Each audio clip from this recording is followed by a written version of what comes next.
오늘 이제 이 스데반의 모습을 보면서 우리가 언약으로 붙잡아야 되겠습니다. 인자가 하나님 우편에 서신 것을 보노라. 이 말은 인자가 하나님 우편에 서셨다는 것을 스데반이 봤다는 말이잖아요. 보고 유대인들을 향하여 이렇게 증언하는 거거든요. 이 말은 뭐냐면은 예수가 바로 당신들이 십자가에 매달아 죽인 그 예수가 바로 그리스도다 그 말이거든요. 이게 하나님 우편에 어떻게 서겠습니까? 그리고 그분은 약속대로 부활하셨다. 그걸 내가 지금 보고 있다. 지금 이 말을 하는 거거든요. 그런데 유대인의 가장 그 심정을 찌르는 소리예요, 이게. 당신들이 십자가 못 박아 죽인 그 예수가 하나님 우편에 있다. 그리스도야. 그리고 그분은 약속대로 부활하셨어. 그거를 증언하는 겁니다. 왜 스데반이 죽을 줄 알고도 이런 말을 했을까요? 이게 아니면은 절대 어떤 인간도 살 수가 없기 때문에 그렇습니다. 그 악랄한 마음을 가지고 있던 유대인들도 그 대제사장, 바리새인, 서기관들 똑똑하다 그러고 신학을 많이 했다 그러고 성경을 많이 안다고 자부하는 그들이 놓치고 있는 이 복음을 스데반은 말하지 아니할 수가 없었던 거죠. 죽음이 오더라도 말하고 죽어야 되겠다는 거예요. 이게 지금 전 세계 사람들이 놓치고 있는 건데 이 스데반이 한 이 말을. 그러니까 다른 거 다 뭘 이렇고 저렇고 가지고 있어봐야 사람을 생명을 살릴 수는 없다니까요. 절대로 안 돼요. 그래서 우리가 다른 거는 다 양보해도 이것만은 양보할 수가 없는 거예요. 그래서 아무리 뭐 이러쿵 저러쿵 얘기해도 안 됩니다. 그래서 여러분이 이 시간에 오직 복음이라야만 되는 이유를 아셔야 돼요. 그래서 오직 복음만 전하는 교회가 필요하고 오직 복음만 전가하는 전도자가 필요한 겁니다. 이 사단이 제일 싫어하는 말이 오직 복음이거든요. 야, 너 뭐 다른 거, 사단은 이 복음을, 오직 복음을 막기 위해서 지금 미국 교회가 다 무너졌잖아요. 이 오직 복음을 놓쳐버리니까. 뭐 좋은 거 많거든요. 뭐 윤리, 도덕. 얼마나 듣기 좋고, 보기 좋은 내용들입니까? 뭐 여러 가지 사상, 또 철학. 그러니까 3단체가 이런 걸 가지고 파고드는 거예요. 이 오직 복음 자꾸 놓치니까 이 서양 사람들이 전부 인원적으로 다 하려고 하고 뭐 이런 명상하는 거 지난번 봤죠?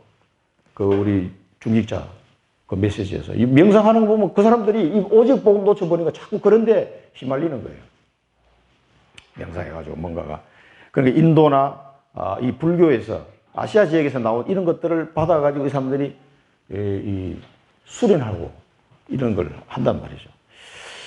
뭐 학문, 그 유명한 유럽의 정말 제가 볼 때는 개똥 철학인데 그 신학이라고 말하면서 철학을 얘기하는 그 수많은 이런 칸트부터 시작해가지고 이름만 들어도 쟁쟁한 사람도 있잖아요. 다 뻥이에요, 그거. 감히 제가 말할 수 있는 거는 보고 말고 나니까 그게 다 뻥이더라고. 진짜 그 책 한 권 쓰려고 이 사람은 평생을 바쳤거든요. 이렇게 두꺼운 신학책을 써. 그 읽어보면 다 뻥이에요. 요거 하나만 알면 끝나는 걸 그렇게 고민하고 살다가 죽었다니까, 이 사람들이. 수백 년 동안 종교개혁하고 그 이후에 일어났던 수많은 철학 사상들, 학문들 다 그런 사람들이에요. 그러니까 이 사단은 이런 걸 가지고 아주 그럴듯하게 속이는 거죠. 오직 복음만 놓치도록. 그리고 세상에 여러 가지 종교를 해서 지금 종교 통합 계속 지금 추진하고 있잖아요. 그러니까 이 복음 빼고 나머지 종교는 다 똑같아요, 사실은. 그러니까 통합이 되기 쉽지. 그 다음에 여러 가지 문화. 그러니까 이 이스라엘 당시에도 유대인들의 율법, 선민사상, 또 헬라의 유명한 철학, 로마의 정치, 법률, 문화, 얼마나 쟁쟁합니까? 겉으로 보기에는. 이런 거를 사단이 이용한단 말이죠. 이런 걸 이용해가지고 오직 복음만 안 되도록 막아버립니다. 그러면 다 죽거든. 이것만 막으면 다 죽는 걸 사단이 알기 때문에 계속 이걸 막는 거예요.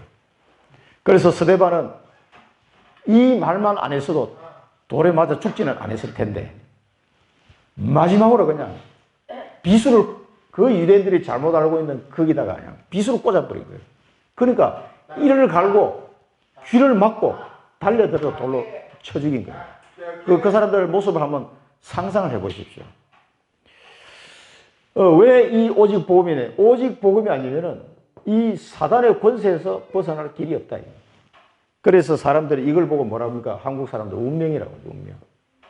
완전 사단의 권세에 잡혀서 평생을 그 사단의 노예로 살아가는 줄도 모르고 살다가 운명적인 삶을 살다 끝나는 인생. 이 문제를 해결할 수 있는 길은 오직 복음밖에 없다 이거죠.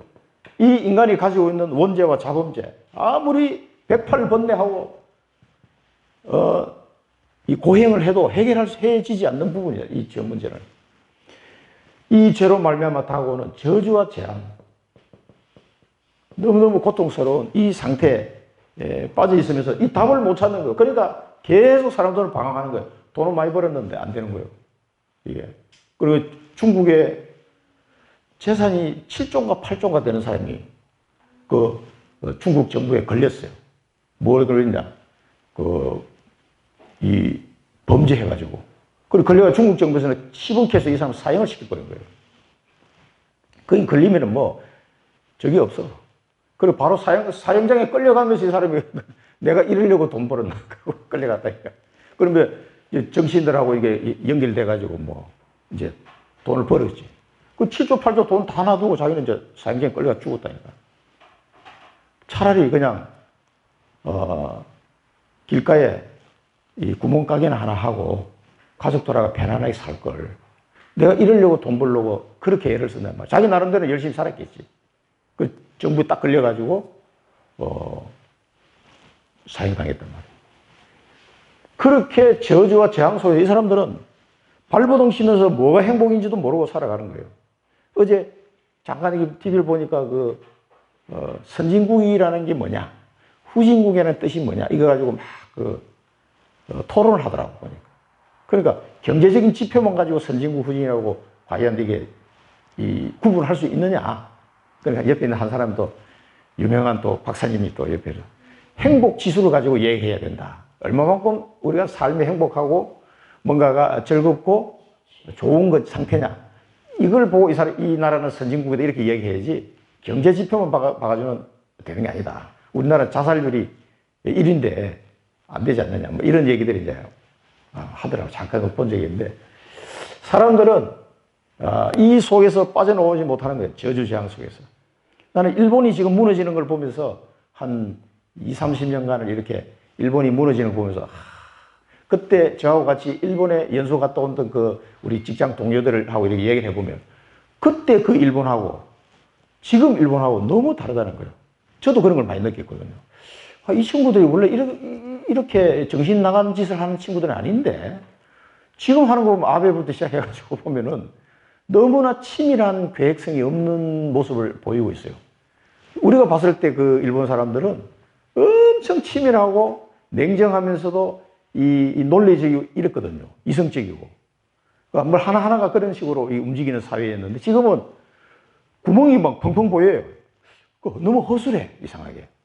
이상하게 나라 좀 바뀐 것 같다고 얘기했는데 계속 무너지고 있습니다, 이게. 이 죄로 말미암은 저주와 재앙, 그리고 절대 해결할 수 없는 지옥 권세. 이것 때문에 이 사망의 권세에 눌려가지고 두려움에 벌벌 떨고 살아갈 수밖에 없는 이것을 해결하려고 그러면 오직 복음이 아니면 안 된단 말이에요. 그래서 로마서 8장 28절에는 로마서 8장 2절은 뭐라 했습니까? 그리스도 예수 안에 있는 생명의 성령의 법이 죄와 사망의 법에서 해방하였습니다. 생명의 성령의 법으로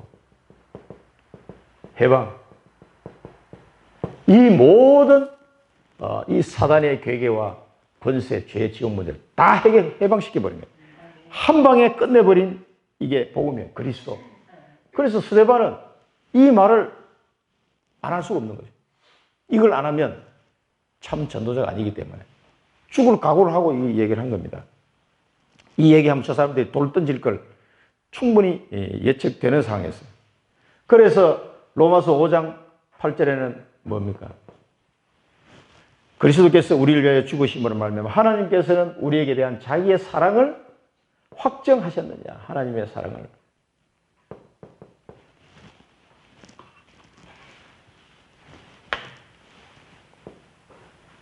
확정하셨느냐. 저는 그런 생각이 들어요. 아브라함을 하나님 왜 100세의 아들을 주셨어요? 하필이면. 뭐 약 올리는 것도 아니고. 막 75세에 왔을 때 바로 아들 하나 주든지. 그거 25년 동안 기다리게 내가 아들 줄 것이다. 기다리라. 아이고, 하나님 언제 줄 것입니까? 또 기다리라. 아이고, 또 언제 줄 겁니까? 그러면 나중에는 네 아내 사라, 그 할머니, 그 사라를 통해서 내가 꼭 줄 거야. 이렇게 해가지고 25년이나 기다리게 만들어가지고 100세 때 아들을 주셨거든요. 그러면 얼마나 귀한 아들입니까? 저희 아버님이, 제 할아버지 60세에 저희 아버님이 태어나셨어요. 그러니까 아들이 얼마나 귀하겠어요.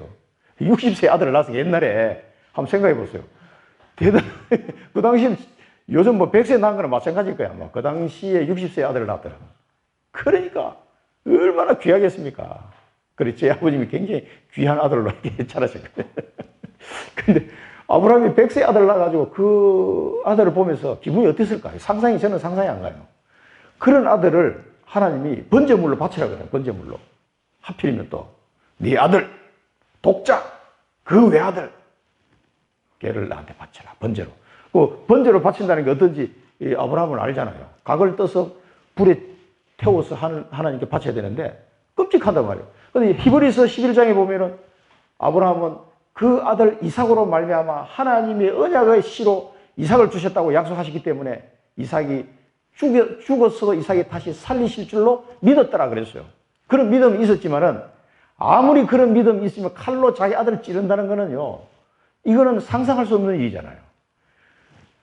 살려주시겠지만은 그 죽음의 고통과 뭐 이런 것 여러 가지 생각이 났을 텐데 아브라함은 바로 대로 가버렸다고. 그 이삭이 죽기 전에 하나님이 스톱! 네 아들 그 이삭 대신에 저 숫양을 제물로 바쳐라. 이렇게 된 거예요. 그래 아들 대신에 숫양을 하나님이 갖다 바치는 거예요.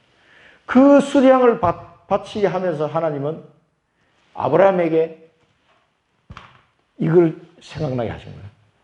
우리 하나님 아버지는 자기 외아들 독생자 예수를 십자가에 못 박아 죽여야 되거든요.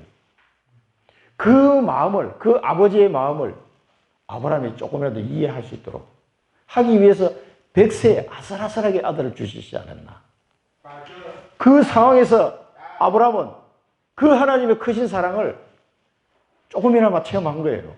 그 자기 사랑하는 아들을 십자가에 매달아서 모든 사람의 죄를 지고 죽어가는 그 십자가 현장에 하나님은 모든 진노와 모든 하나님의 그 저주를, 이 재앙을 그 십자가에 다 퍼부어야 되거든요. 우리 대신 죽으시니까. 인류의 모든 죄를 뒤집으시고 쓰고 죽는 그 어린 양으로 오신 예수님 자기 아들에게 이 모든 저주와 진노를 다 퍼부어야 돼요. 그 십자가 현장에 하나님 아버지의 그 마음이 어떻겠냐. 그거를 아브라함이 조금이라도 이해하도록 하기 위해서 100세의 아들을 아슬아슬하게 주신 다음에 모리아산에서 번제물을 바쳐라 그렇게 얘기하죠. 그런 마음이 좀 이해돼요. 그 믿음의 조상이니까 이걸 알고 시작해야 된다. 그래서 하나님은 그 자기 아들에게 모든 진노를 퍼부어서 죽여도 될 만큼 우리를 사랑하는 거예요. 이게. 그 사랑이 얼마나 컸던지 그 자기 아들을 십자가에서 죽일 수 있을 만큼 우리를 사랑한다 이 말이에요. 그래서 로마서 5장 8절에는 하나님의 사랑을 확증하셨느냐 그랬죠. 이게. 이 스데반이 죽는 그 현장에 누가 있었습니까? 이 말을 쓴 바울이 거기 앉아 있었거든. 청년 때. 저 사람은 죽어도 돼! 라는 증인으로 돌로 치는 사람이 옷을 받아 들고 앉아 있었던 사람이 사울이라는 청년이거든요. 그 스데반이 죽는 모습을 보고 평생 동안 이 사람은 그걸 잊을 수가 없는 거예요. 그 스데반 중직자가 한 이 메시지가 그 바울의 머릿속에 완전 각인된 거예요. 그 죽어가면서까지 저렇게 외치는 자의 소리를 들으면서 나중에 자기가 복음을 알고 난 뒤에 바울이 두고두고 스데반 얘기를 하거든요. 그때 내가 옷을 들고 정인으로 섰던 사람이다. 나는 교회를 핍박했던 사람이다. 이렇게 막 이야기합니다. 그래서 자기를 표현할 때 만삭되어 나지 못한 자 같은 나에게도 이 부활하신 예수님이 나타나셨다. 이렇게 표현하거든요. 나는 사도가 될 수 없는 사람인데 그 하나님의 은혜로 나는 사도가 된 것이다. 막 이렇게 이제 표현하는 모습을 보면서 그 하나님의 사랑을 그 스데반 중직자 한 사람의 그 순교의 모습을 두 눈으로 자기 똑똑히 봤으니까 그 처참한 현장을 자기가 보고 하나님의 사랑을 더 느끼지 않았을까. 이 로마서 5장 8절에 이 표현하는 거 보면은 참 그런 것들이 바울에게 그 하나님의 계획이 있었구나 이런 생각이 좀 많이 듭니다. 그래서 빌립보서 3장 10절 11절에 보면요 뭐가 나오냐면은 바울이 또 이런 얘기합니다. 내가 그리스도와 그 부활의 권능과 그 고난의 참여함을 알고자 하여 그의 죽으심을 본받아 어떻게 했으든지 죽은 자 가운데서 부활에 이르려 하노니. 이 사도 바울이 고백한 거예요. 그러면서 빌립보 교회에다가 한 말입니다. 어떻게 해서든지 죽은 자 가운데서 부활에 이르려고 한다. 아니 이 바울은 예수님의 그 십자가 고난 또 그 부활의 권능 여기에 참여하고자 하여 그랬습니다. 참여함을 알고자 하여 도대체 그 고난과 그 부활의 권능이 뭔가 그걸 알고자 하여 죽은 데서 그의 죽으심을 본받아 죽은 자 가운데서 내가 부활에 이르려고 하노라. 그러니까 이 바울은 순교의 각오로 선교 여행을 한 거예요. 이 순교의 각오로 선교 현장을 도운 겁니다, 이 사람은. 그래서 수많은 죽음의 고비를 넘기면서도 그 주님의 십자가의 고난에 참여하는 자기 모습을 평생 그렇게 살아간 거예요. 그래서 마지막에 로마에서 순교하기까지. 그건 자기가 얼마든지 선택할 수 있는 상황이었거든요. 그런데도 하나님의 그 천명을 붙잡고 끝까지 로마까지 그렇게 주위에 있는 사람을 가지 말라고 말렸는데도 불구하고 끝까지 로마에 갑니다, 이 사람은. 그러면서 그 순교 현장까지. 그리고 이게 십자가의 고난에 참여함을 알고자 해요. 그리고 그분의 그 부활의 권능이 도대체 뭐냐? 이 선교 현장을 가면서 그 부활의 권능이 막 나타나거든요. 죽은 자가 살아나고 병든 자가 일어나고 수많은 이 저주 재앙 속에 빠지는 생명들이 막 살아나는 이 역사를 사도 바울이 체험하면서 이게 부활의 권능이구나. 이걸 알게 된 거예요, 이 사람은. 그래서 우리가 전도와 선교 현장에 안 가면은 이 십자가의 고난과 부활의 권능이 뭔지 사실은 알기 어려워요. 그 집에 가만히 앉아가지고 이게 뭐지? 이거 한번 여러분 이거 묵상해도요 잘 이렇게 이해하기 어렵습니다. 그러나 전도와 선교 현장에 들어가면서 거기에 성령이 역사하는 현장을 내가 직접 체험하게 되면은 이게 부활의 권능이구나. 이게 주 예수 그리스도 이름의 권세구나. 이걸 우리가 알게 됩니다. 그래서 70인 제자들을 막 예수님이 보내잖아요. 귀신이 떠나가고 막 이런 병든 자가 살아나고 이런 걸 이 제자들이 체험하면서 그랬다면서 막 포럼을 하니까 그것보다는 네가 구원받은 걸 더 자랑스럽게 생각해라. 이렇게 말씀하시는 장면이 나오는데 그래서 우리가 이 현장에 가보지 않으면은 사실은 십자가의 고난과 부활의 권능을 체험하기는 굉장히 어렵습니다. 그래서 우리가 가정 보고마, 이 청주 현장 보고마, 내가 가지고 있는 직장 현장 보고마, 또 전 세계 237 나라를 살리는 모든 현장이 그런 것을 체험할 수 있는 귀한 전도와 선교 현장입니다. 가문 보고마도요, 이거 선교 현장이에요, 사실은. 그래서 우리가 잘 아시는 말씀이지만 스바냐 3장 17절 한번 보겠습니다. 너의 하나님 여호와가 너의 가운데에 계시니 그는 구원인을 베푸실 전능자이시라. 그가 너로 말미암아 기쁨을 이기지 못하시며 너를 잠잠히 사랑하시며 너로 말미암아 즐거이 부르며 기뻐하시리라 하리라. 이 하나님이 우리에 대한 자기 사랑을 스바냐 선지자를 통해서 하나님 말씀하신 거예요. 자기 백성을 이렇게 사랑합니다. 그 사랑이 아니면 이 로마서 5장 8절 같이 이런 사랑이 나올 수 없는 거죠. 자기 아들을 희생하면서까지 뭔가를 사랑하는 그런 존재가 있다는 거예요. 그게 나예요, 나. 그러니까 이게 막 상상이 안 갈 정도의 큰 사랑이에요. 우리가 이걸 알면 알수록요, 우리 마음에 이제 치유가 됩니다. 치유 안 될 이 하나님의 사랑을, 그리스도 안에 있는 이 하나님의 사랑을 진짜 우리가 발견한다 그러면 모든 그 마음의 병, 정신의 병 다 치유됩니다. 저는 그거 확신합니다. 그거 잘 몰라서 그렇지. 이렇게 큰 사랑이 있었구나. 이거는요, 인간은 상상하거나 소설을 쓸 수도 없어요. 이거는. 그래서 아브라함과 모세에 이어서 이 스데반이 누구를 얘기하냐면 언약의 후대를 지금 딱 거론하고 있어요. 언약의 후대. 이 언약의 후대가 첫 번째 여호수아, 다윗, 솔로몬 이렇게 합니다.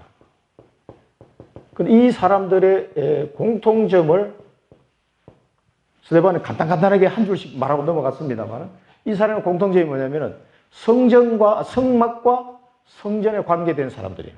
성전과 성막 관계된. 이 사람들이 스데반이 이야기한 걸 보면은 이방인의 땅을 점령했다. 이방인의 땅을. 이 약속의 땅이죠. 여호수아는 뭡니까? 이방인의 땅, 약속의 땅을 점령을 하고 그 다음에 장막을 가지고 갔다. 장막을 이 여호수아가 어디까지 가져갔습니까? 가나안 땅 정복할 때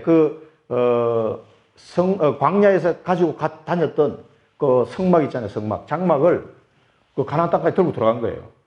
그걸 어디다 놔두겠습니까? 이 장막을 실로라는 곳에 이 장막을 다시 쳤어요. 실로. 이제는 땅을 정복했기 때문에 이 움직일 필요가 없잖아요. 그죠?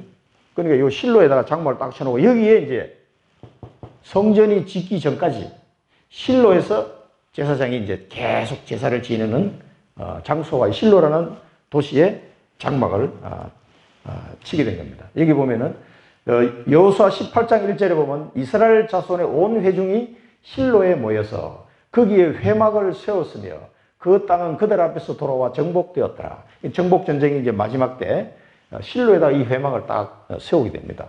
이게 언제까지 가냐면은 쭉 사사기 400년을 거쳐서 마지막 사사하면서 첫 번째 선지자 사무엘 시대까지도 계속 있습니다. 다윗 때까지 이게 실로에서 제사를 드린 거예요. 여기 보면은 한나가 자기 아들 사무엘을 이제 제사장한테 데리고 가는 장면이죠. 여기 보면은 저절된 후에 그를 데리고 올라갈새 수소 3마리와 밀가루 1에바와 포도주 1 가죽 부대를 가지고 실로 여호와의 집에 나아갔는데 아이가 어리더라. 이 사무엘 데리고 간 장면이에요. 요게 보면은 이제 실로에 있는 여호와의 집, 거기에 실로에 있는 장막, 이 성막, 회막을 말합니다. 그럼 왜 지금 스데반이 이 얘기를 계속 하겠습니까? 이스라엘 사람들에게 그 언약의 가장 핵심적인 징표가 할례와 이 성막입니다. 성막. 그 성막을 통해서 하나님께 피제사를 드리고 죄사함을 받았고 거기서 하나님이 자기 백성을 만나주고 모든 이 하나님과의 소통이 이루어지는 장소가 어디냐면 이 장막, 성막, 회막이거든요. 이게 굉장히 중요해요. 땅과 함께 이 장막을 딱 거론을 합니다. 이게 스데반이. 그러면서 이 장막에 있던 언약궤와 이 하나님의 성소가 이제 성전으로 바뀌는 거죠. 그러니까 이 사무엘이 다윗에게 성전 건축에 대한 얘기를 유 목사님이 했을 거라고 분명히 말씀하신 게 얼마나 이 다윗의 말하는 걸 보면요. 그 사무엘에게 들었던 성전에 대한 그 마음이요. 얼마나 깊었는지 알 수가 있어요. 다윗은 보면 야곱의 집을 위하여 하나님의 처소를 준비하게 하셨다. 하나님의 처소를 준비하겠다. 이게 이제 성전이죠, 성전. 역대상 29장에 보면은, 역대상 29장 3절에 보면 성전을 위하여 준비한 이 모든 것 외에도 내 마음이 내 하나님의 성전을 사모함으로, 이 다윗의 고백입니다. 내가 사유한 금은으로 내 하나님의 성전을 위하여 들었노니. 이제 자기 왕이지만은 자기도 성전 건축을 위한 예물을 드렸다는 얘기예요. 자기가 갖고 있는 금은을 하나님 성전 건축 헌금으로 드렸다는 얘기예요. 그러니까 이 보면은 왕이 되어가지고 하나님이 나를 왜 왕이 되게 하셨냐? 성전 건축을 되게 하셨다는 걸 다윗이 천명을 붙잡았다는 걸 보여주는 장면이에요. 내 마음이 내 하나님의 성전을 사모함으로 굉장히 평생 동안 붙잡고 있던 언약을 이제 때가 되니까 딱 이야기한 거죠. 16절에 보면은 우리 하나님 여호와여 우리가 주의 거룩한 이름을 위하여 성전을 건축하고 미리 저축한 이 모든 물건이 다 주의 손에서 왔사오니 다 주의 것이니이다. 이 다윗의 고백이네. 그래서 이 저축한 이 모든 물건이라고 하는 것은 이 성전 건축을 놓고 오랫동안 뭐예요? 다윗이 준비해 왔다는 거예요, 이걸. 오랫동안 준비해 왔다가 때가 되면 전 백성에게 이걸 선포한 거예요. 근데 이것은 다 주님이 주신 것이다. 근데 19절에 보면 이제 자기 아들에 대한 얘기입니다. 또 내 아들 솔로몬에게 정성된 마음을 주사 주의 계명과 권명과 율례를 지켜 이 모든 일을 행하게 하시고 내가 위하여 준비한 것으로 성전을 건축하게 하옵소서 하였더라. 자기 아들을 통해서 이루어질 것을 하나님이 명령하셨기 때문에 마지막으로 이 기도를 남기게 된 겁니다. 그 솔로몬은 뭡니까? 이 하나님의 처소를 집을 지었느니라. 이제 성전을 이야기하는 거죠. 그런데 이렇게 이야기하면서 스데반이 그 유대인들이 잘 이해하지 못하고 있는 부분은 이사야서 말씀을 인용해가지고 꼭 집어서 또 이야기합니다. 그러면서 뭐라고 얘기하면 지극히 높으신 이는 손으로 지은 곳에 계시지 아니하다. 이렇게 다 이야기해놓고 지극히 높으신 이는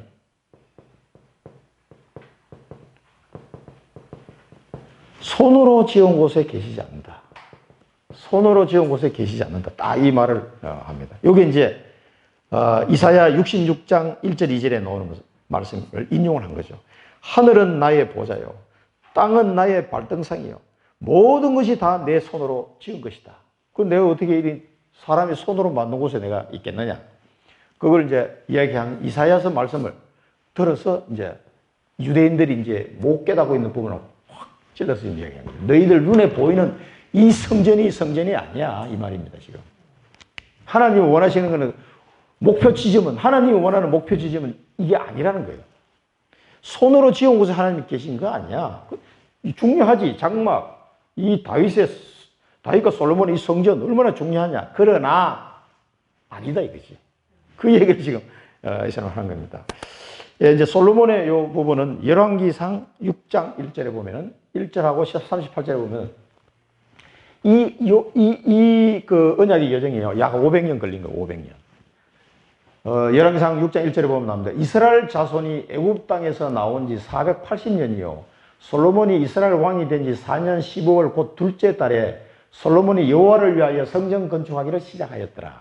그 다음에 38절에 보면 11째 해 불월 곧 8째 달에 그 설계와 식양대로 성전 건축이 다 끝났으니 솔로몬이 7년 동안 성전을 건축하였더라. 이걸 이제 솔로몬이 건축한 거예요. 그런데 솔로몬이 이제 건축하겠습니다 하고 하나님께 예배 드릴 때 하나님이 하신 말씀이 있어요. 열왕기상 6장 12, 13절 보면은 네가 지금 이 성전을 건축하니 네가 만일 내 법도를 따르며 내 율례를 행하며 내 모든 계명을 지켜 그대로 행하면 내가 내 아버지 다윗에게 한 말을 네게 확실히 이룰 것이요 내가 또한 이스라엘 자손 가운데 거하며 내 백성 이스라엘 버리지 아니하리라 하셨더라. 성전 건축보다 더 중요한 게 이걸 지금 하나님 또 이야기하시는 겁니다. 율례를 행하고 계명을 지키라는 얘기예요. 그래서 그러면은 여러분 율례를 다 행하고 계명을 지킬 수 있습니까 우리가? 택도 없잖아요. 그래서 스데반이 이 이야기를 이끌고 와가지고 이제 예수 그리스도까지 연결시키는 거예요, 이게. 그래서 우리가 여기서 중요하게 발견되어야 될 게 뭐냐면은, 이 손으로 지은 곳에 계시지 않는다. 그럼 어디에 계시겠습니까? 손으로 지었지 않은 곳이 뭡니까? 하늘 보좌. 그죠? 히브리서에도 나온 것처럼 예수님이 그 자기 피를 들고 하늘 보좌에 피를 뿌려버린 거예요. 그게 완전한 제사다. 이렇게. 그래서 새 중보자가 되셨느니라 그렇게 표현했는데 하늘 보좌가 손으로 짓지 않은 것이에요. 그리고 또 하나가 더 있어요. 하늘 보좌 말고. 뭡니까? 여러분들의 마음. 그 마음은 누가 지었어요? 성경에 나와 있습니다. 우리의 마음은 하나님이 창조하셨다고 되어 있어요.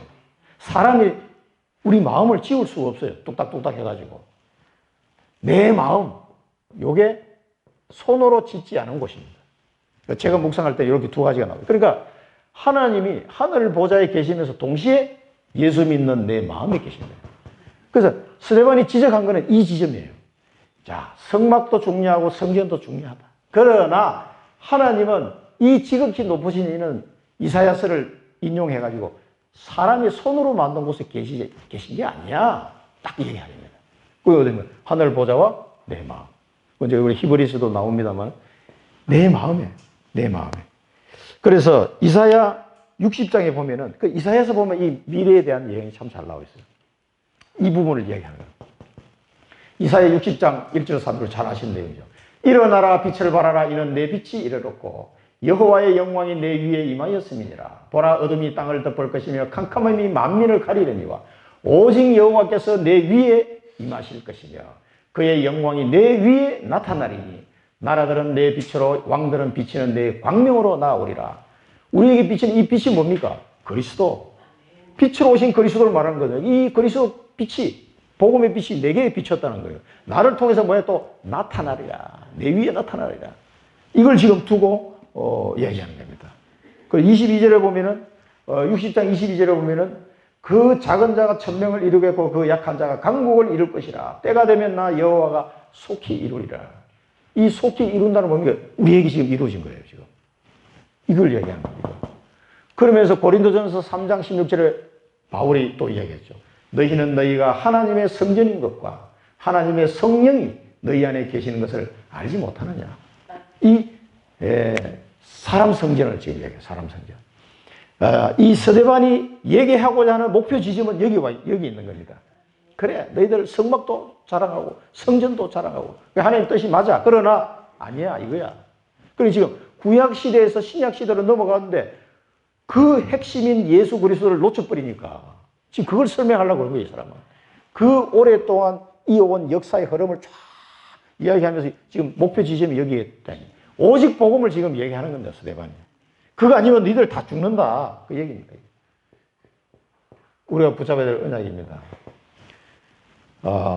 광야에서는 하나님이 성막을 짓게 하셨습니다. 가나안 땅에서는 성전을 짓게 하셨습니다. 그러나 이것도 아닙니다. 하나님은 이제는 뭡니까? 가나안 땅이고 이제는 나를 성전 삼았습니다.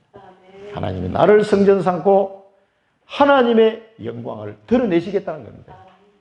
하나님의 영광을 드러내시겠다. 이거를 언약으로 붙잡아야 돼요. 이렇게 중요한, 그러니까 왜 이 스데반이 이스라엘 역사를 쫙 얘기했겠어요? 그 핵심이 뭔 줄 아십니까? 성막, 성전, 그리고 할례, 땅, 시, 이런 단어들. 그 언약의 시로 하나님은 이제 나를 성전 삼고 하나님의 영광을 드러내시겠다는 거예요. 이거를 언약으로 딱 붙잡으셔야 돼요. 이거 놓치면은 그 스데반 우리 집사의 설교를 헛들은 겁니다. 사단에게 쏘은 유대인. 자, 그런데 이 유대인들은 완전 사단에게 다 쏘아버렸습니다. 이 대목에서는 보면은요, 우리가 살고 있는 현장에도 이런 사람들이 많죠. 지금 여기 사람. 근데 가장 유대인들이 가슴 아파해야 될 그 말만 골라서 해요, 지금 스데반이. 제일 유대인들이 견딜 수 없는 말만 딱 세 가지 골라서 합니다. 핵심을 딱 해요. 뭐라고 그랬습니까? 첫 번째, 목이 곧고 그 마음과 귀에 할례를 받지 못한 사람들아.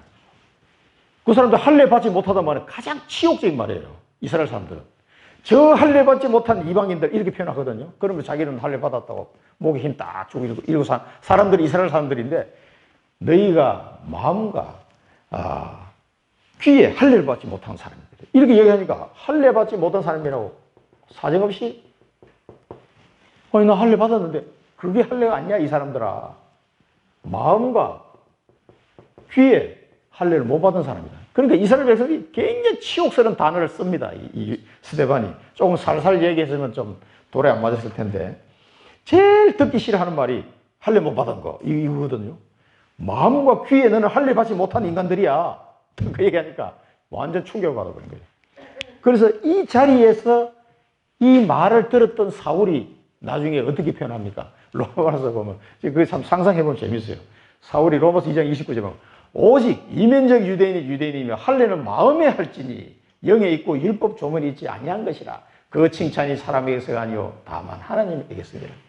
바울이 저거 쓸 때 스데반 생각을 많이 났을 것 같아. 마음과 귀에 할례 받지 못한 인간들이라고 스데반이 사정없이 욕을 했거든요. 이게요 유대인들은 제일 큰 욕이에요. 그러면서 너희 조상과 같이 항상 성령을 거슬렀다. 성령을 거슬렀다고 딱 지적합니다. 그 다음에 두 번째 지적을 한 건 뭡니까? 너희 조상들이 선지자를 박해했다. 의인이 오실 것이라고 했는 선지자들을 매번 박해하고 또 그 오신 의인을 죽였다. 잡아주고 살인한 자가 되었다. 살인한 자. 그러니까 이거 뭡니까? 하나님이 보낸 선지자 박해하고 하나님이 보내신 그 의인을 너희들은 잡아 죽인 살인자다. 그러니까 제일 이 사람들이 무서워하는 말이 하나님을 대적한다는 말이 제일 무서워하는 거거든요. 하나님을 대적한 자가 되니까. 왜? 하나님이 보낸 선지자를 박해하고 하나님이 보신 그 의인을 너희들은 잡아 죽인 살인자가 아니냐. 그러니까 막 유대인들이 얼마나 할례 못 받았다 그러지. 이 하나님을 대적한다 그러지. 이렇게 이 사람들이 막 제일 가슴 아픈 얘기를 골라서 지금 한 거예요. 예수님이 하신 말씀이 마태복음 23장 29절에 보면은 화 있을진저 외식하는 서기관들과 바리새인들이여 너희는 선지자들의 무덤을 만들고 의인들의 비석을 꾸미려 이르되 그러므로 내가 너희에게 선지자들과 지혜 있는 자들과 서기관들을 보내며 너희가 그 중에서 들어는 죽이거나 십자가에 못 박고 그 중에 들어는 너희 회당에서 채찍질하고 이 동네에서 저 동네로 따라다니며 박해하리라. 예수님이 하신 말씀이에요. 그러니까 이 말을 인용해서 이제 스데반이 얘기를 한 겁니다. 그 다음에 세 번째는 또 아픈 말을 했죠. 천사가 전한 율법을 지키지 아니하였다. 이 사람들이 제일 싫어하는 말은 뭡니까? 율법 어겼다는 거. 이게 뭐 치명적인 단어거든요. 너 율법 어겼지? 굉장히 힘들어하는 단어거든요. 율법을 지키지 않았다는 거예요. 천사가 말하는 가장 유대인에게는 무서운 말입니다. 이게. 마태복음 23장 23절에 보면 23절에 보면 화 있을진저 외식하는 서기관들과 바리새인들이여 너희가 박하와 회향과 근처의 11조는 들이되 율법에 더 중요한 바 정의와 긍휼과 믿음은 버렸도다. 그러나 이것도 행하고 저것도 버리지 말아야 할지니라. 이것도 이제 예수님이 지적한 부분이거든요. 근데 이 사람들이 너희들이 진짜 율법을 안 지킨 거다. 이렇게 유대인들을 지적합니다. 그런데 이런 사람들이 유대인들만 있었겠어요? 지금 우리 청주 땅에도 이런 사람들이 많이 있습니다. 성령을 거스르는 자, 하나님의 말씀을 전하는 자를 무시하고 박해하는 자들, 하나님의 율법과 율례를 무시하는 자들은 많습니다. 이런 사람들이 지금 청주 시내에 가득하단 말이에요. 이 사람들에게, 사단에게 속은 이 사람들에게 필요한 것은 복음이다. 오직 복음이다. 오직 복음. 솔로몬에게 하나님이 말씀하셨던 이 규례를 지키고 율법을 다 행하면, 계명을 다 지키면 라고 하나님이 단서를 달았는데 어떻게 솔로몬이 다 지킵니까? 택도 없잖아요. 오직 복음이 아니면 안 되잖아요. 그래서 솔로몬이 뭘 찾아야 돼요?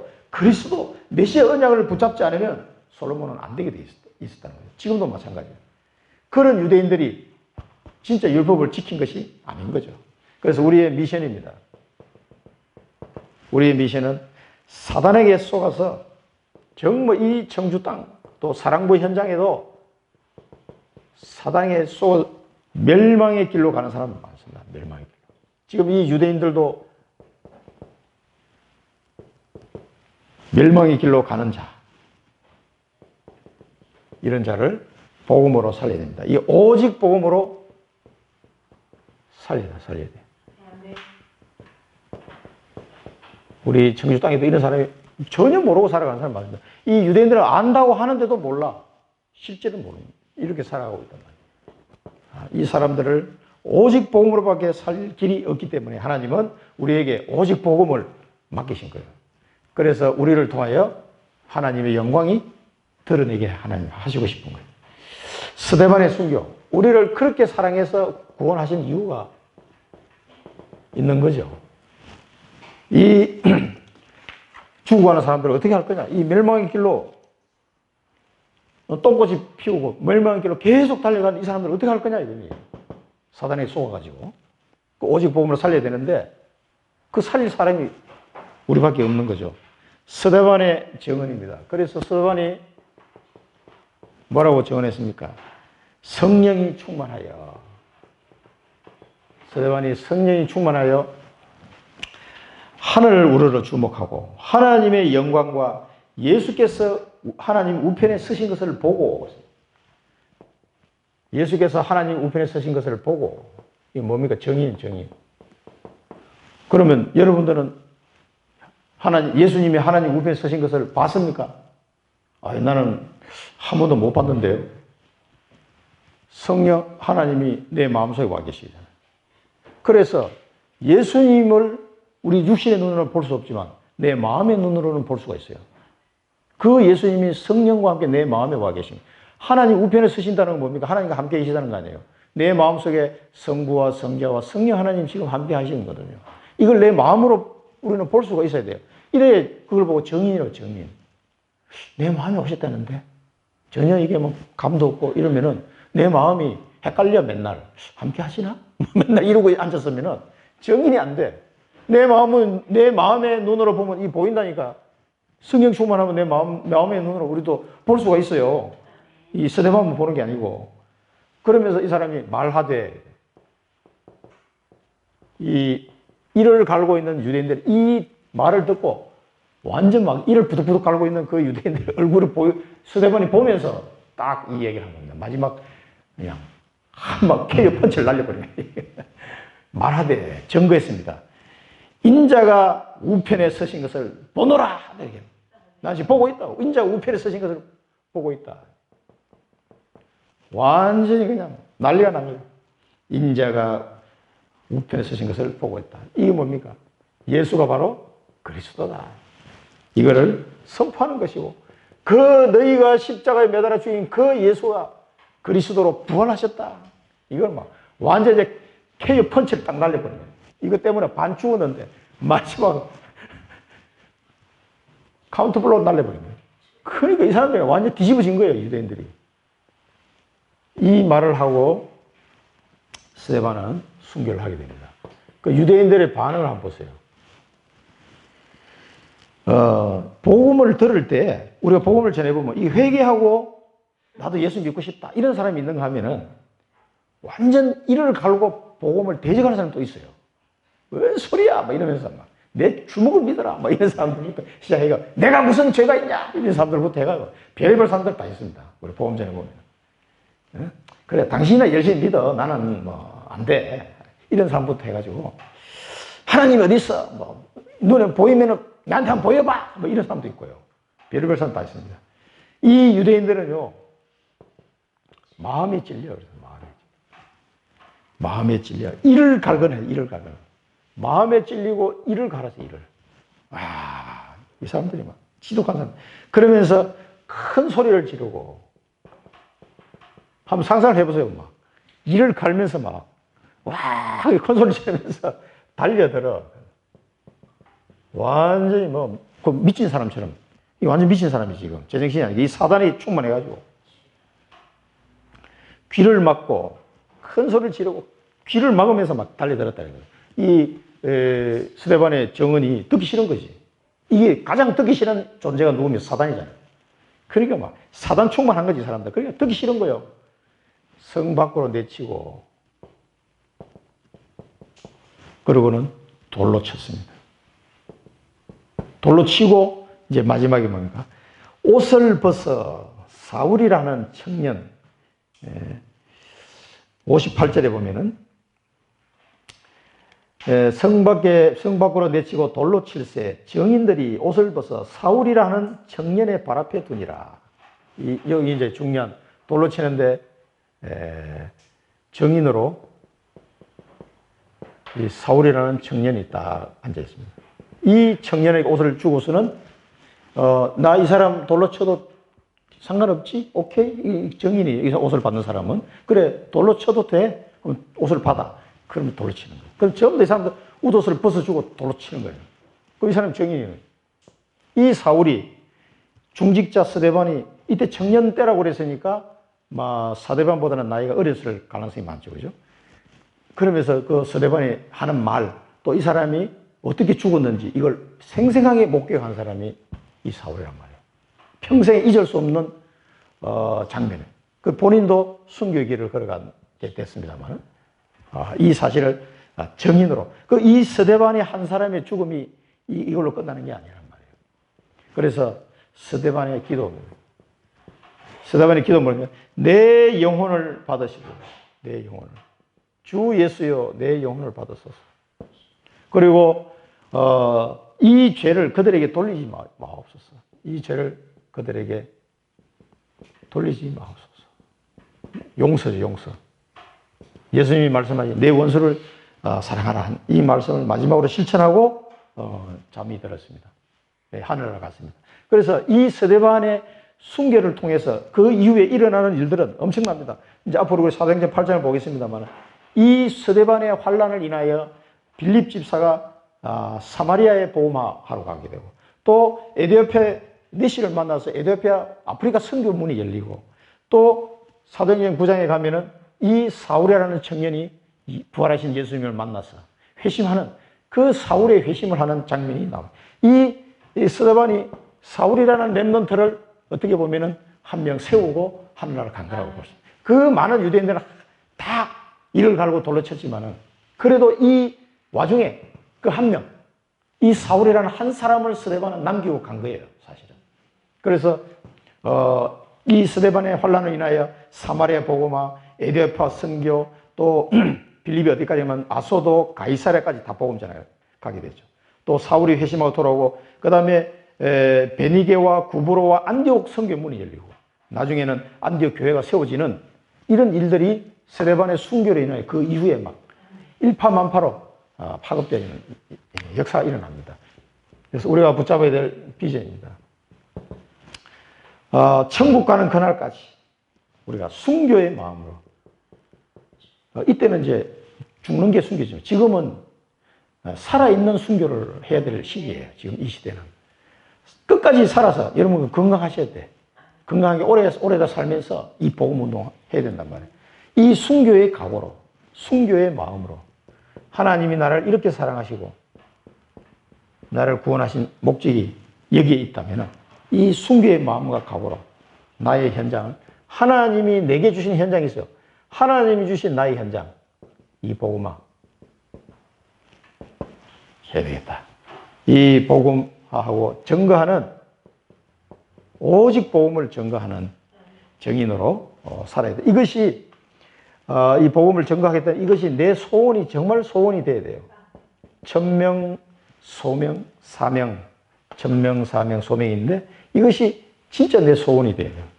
이 소원이 된 사람은 다릅니다. 어떤 사람은 나 자동차 하나 샀으면 좋겠다. 그게 소원이 있는 사람 있잖아요. 그러면 맨 자동차만 보여. 무슨 자동차, 눈에는. 그런데 이 순교의 마음, 오늘 이 스데반의 순교를 보면서요. 지금도 2000년이나 세월을 흘렸지만 우리에게 주는 임팩트가 있습니다. 스데반은 좀 살살 말하지. 여기서부터 막 엄청 세게 때려가지고 카운터 블로를 날려가지고 돌에 맞아 죽었구나. 이 스데반의 모습을 보면서 이제는 하나님 나는 순교의 마음으로 순교의 각오로 하나님이 내게 주신 현장 복음을 전가하겠습니다. 왜? 오직 복음이 아니면 안 되기 때문에 이 소원을 품으시기 바랍니다. 하나님이 주신 소원을 마음에 다 품고 그 다음에 뭡니까? 그때서 여러분 정시기도가 되는 거예요. 사실은 이 하나님의 주신 언약을 붙잡지 않은 상태에서는 사실은 정시기도가 어렵습니다. 안 돼요. 잘 안 되는 게 아니라 진짜 안 돼. 이 정시기도를 통해서 먼저 나를 사랑하신 로마서 5장 8절, 8장 2절 생각하시면서 하나님이 나를 이 복음의 비밀을 누려야 돼요. 누리고. 정시기도를 통해서 복음을 누리시고 그 다음에 나의 언약을 확인하셔야 돼요. 이 언약을 놓고 저도 계속 합니다. 이게 언약을 놓고 되새김질 하는 거예요. 되새김질 하면서 언약이 구체화되면서 그 언약에 대한 그림을 내 머릿속에 계속 그렸다 지웠다 그렸다 지웠다 계속 이 정시기도를 통해서 복음을 누리고 그리고 굉장히 힘이 납니다. 내가 저 하나님 사랑을 한번 생각을 한번 해보세요. 정말 상상이 안 가는 일이잖아요. 여기서 내가 세상 사람들이 모르는 힘을 얻게 되는 거예요. 그리고 매일 언약을 확인하고 그림을 그린 거예요. 언약을 성취될 그 그림을 계속 그리는 거예요. 이게 정시기도예요. 정시기도를 통해서 이걸 회복하시고 그리고 여기에 없으면 나의 소원이 없는데 뭐 어떻게 정시기도 합니까? 하나님이 주신 소원이었는데, 그 다음에 24기도를 통해서 만남의 축복을 누리는 겁니다.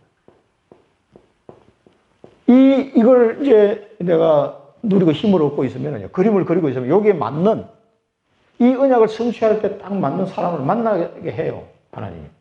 요 만남의 축복을 24시간 기도하면서 누리시는 겁니다. 요게 뭡니까? 제자. 이 언약을 이룰 제자를 하나님이 딱 만나게 하십니다. 그 다음에 25응답. 이렇게 24기도를 하고 있으면 세상 사람들이 모르는, 사람의 힘으로는 될 수 없는 25응답이 와요. 이 응답을 가지고 하나님이 주신 현장을 치유하는 겁니다. 너무 추구하는 사람이 많기 때문에 이 현장을 치유하는 거죠. 이 25응답을 받아야 돼요. 그래서 유목사님은 뭐라고 그랬습니까? 아무도 갈 수 없는 곳이라고 그랬어요. 아무도 갈 수 없는 곳. 이 언약이 꽂힌 자만이 갈 수 있는 곳이에요. 그리고 그 언약을 붙잡고 기도해서 25응답을 받은 자라만 갈 수가 있어요. 아무도 갈 수 없는 곳. 그곳에 어느 날 내가 가 있는 거예요. 아무도 못 가는 곳에 내가 또 가서 복음 전하고 있어. 이게 하나님의 축복이구나. 다른 게 축복이에요. 이게 진짜 응답이에요, 이게. 이 축복을 이번 주간에 또 평생에 누리시기 바랍니다. 기도하겠습니다. 살아계신 하나님 아버지, 은혜를 감사합니다.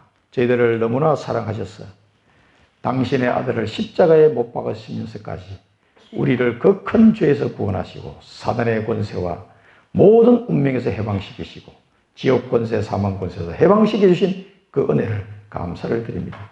하나님께서 우리에게 스데반과 같이 하나님 성전 삼으시고 우리를 그 현장에, 오직 복음이 끊어진 그 현장에 이 복음을 증거할 자로 택하시고 우리를 그 현장에 보내기를 원하시는 그 하나님의 은혜를 생각하면서 그 하나님의 사랑을 우리가 받았으니 현장에, 이 죽어가는 현장에 하나님의 사랑을 돌려줄 수 있는 전도자요 증인으로 살아갈 수 있도록 하나님 은혜를 베풀어 주옵소서. 우리 청주 임마누엘교회 모든 성도들이 이 소원을 가슴에 품고 정시기도, 24기도, 25응답 속에서 아무도 갈 수 없는 그 현장을 복음으로 정복하는 축복을 누리게 하여 주옵소서. 예수 그리스도 이름으로 기도드립니다. 아멘.